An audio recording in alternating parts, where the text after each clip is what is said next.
Gil Martin here, and welcome to the Daily Packers Post, where we bring you in-depth daily coverage of your Green Bay Packers Monday through Friday.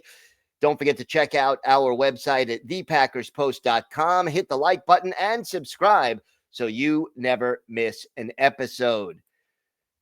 We've got a big topic to discuss, and that is potential free agents for next off season. Already we've seen the Packers say goodbye to some key players, including a couple of starters in Josh Myers and TJ Slayton, but they've added Aaron Banks and Nate Hobbs. So what is Brian Gutekunst facing next year potentially? Well, we're going to discuss only the potential unrestricted free agents, players that if the Packers don't re-sign them, they can hit the door. If you're a restricted free agent or an exclusive rights free agent, we're not going to discuss you on today's show. The most important candidate in my mind on the potential UFA list for next offseason is starting offensive tackle Zach Tom. Tom grading out as the best offensive lineman for the Packers in each of the last two seasons.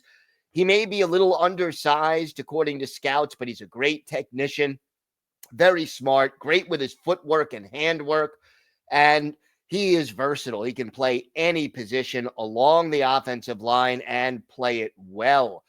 He's going to want to be paid like a top offensive tackle, and quite honestly, he deserves it.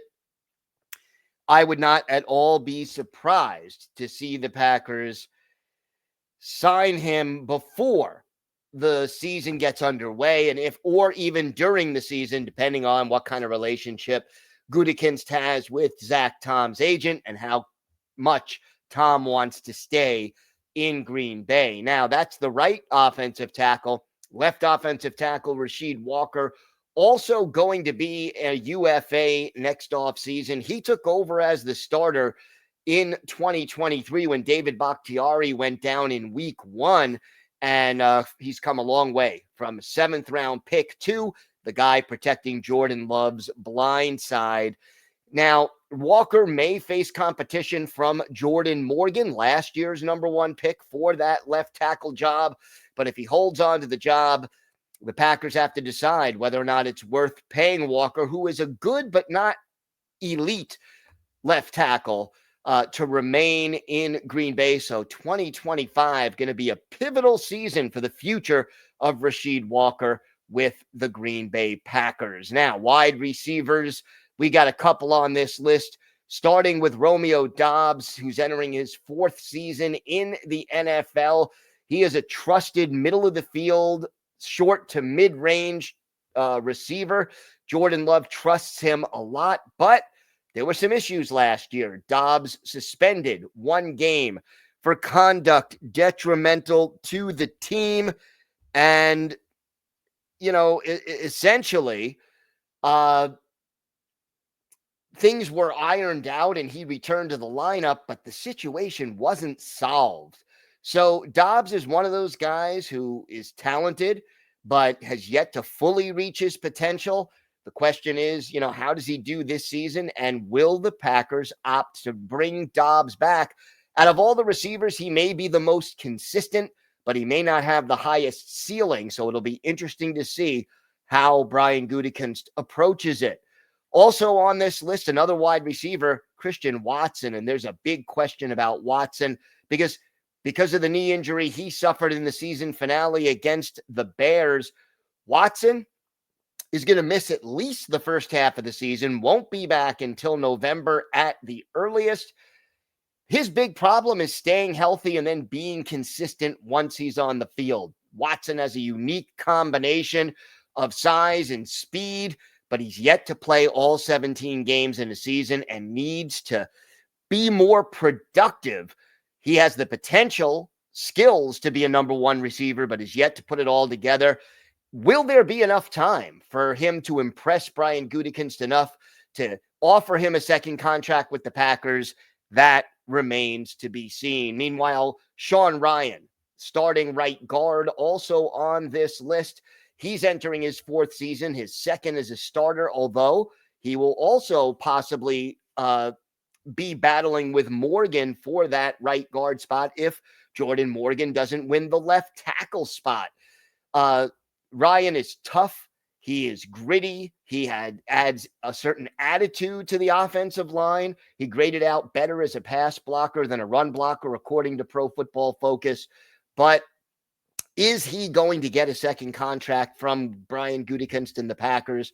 It may very well depend on his performance this year.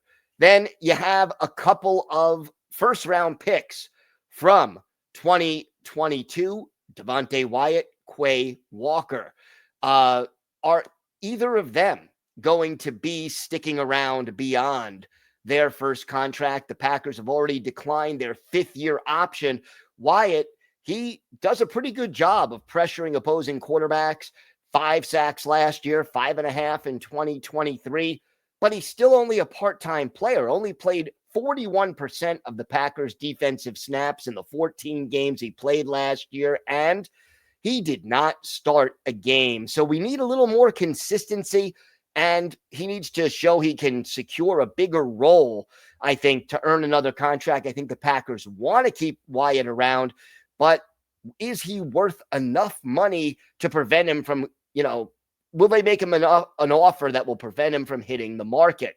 Quay Walker is a different story. Walker has been a starter from day one. He's a first-round pick the same year as Wyatt, but he's always been, serviceable, but not ever played up to his potential. He's fast, but he doesn't read plays very well and doesn't make enough big impact plays. Now, he started to play better the last 3 or 4 games of the season, but too many of his tackles overall have come down the field. Walker can blitz. He can be a spy against an athletic, mobile quarterback, and he has the speed to cover wide receivers or tight ends in pass coverage. He just needs to play more consistently and be more of an impact first-round type of player.